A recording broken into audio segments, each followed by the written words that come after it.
নমস্কার বন্ধুরা, যেটি দেখছেন সেটি হচ্ছে 1 বছরের পুরনো গোবর সার।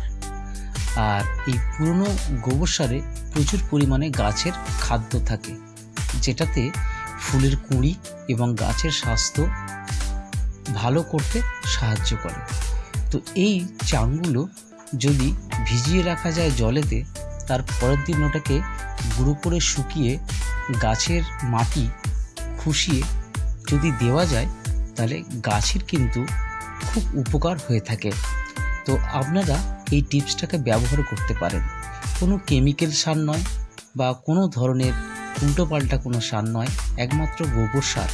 কারণ গোবর সারের মধ্যে এনপিকে প্রচুর পরিমাণে থেকে থাকে, যেটি কিনা গাছকে বৃদ্ধি করতে, ফল আনতে, ফুল আনতে সাহায্য করে।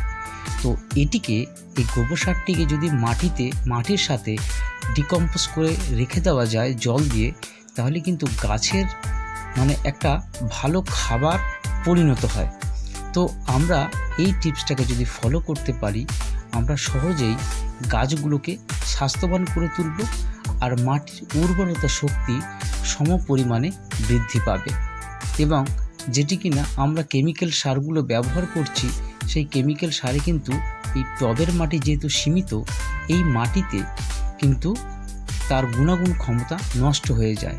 তো আমরা যদি জৈবিক সার ব্যবহার করতে পারি, তাহলে ওইটুকু যে টবের মাটি আছে, সেই মাটিটাও দূষিত হয়ে যায় না। ওই মাটিটার তার উর্বরতা শক্তি একদম অ্যাজ ইট ইজ থাকে।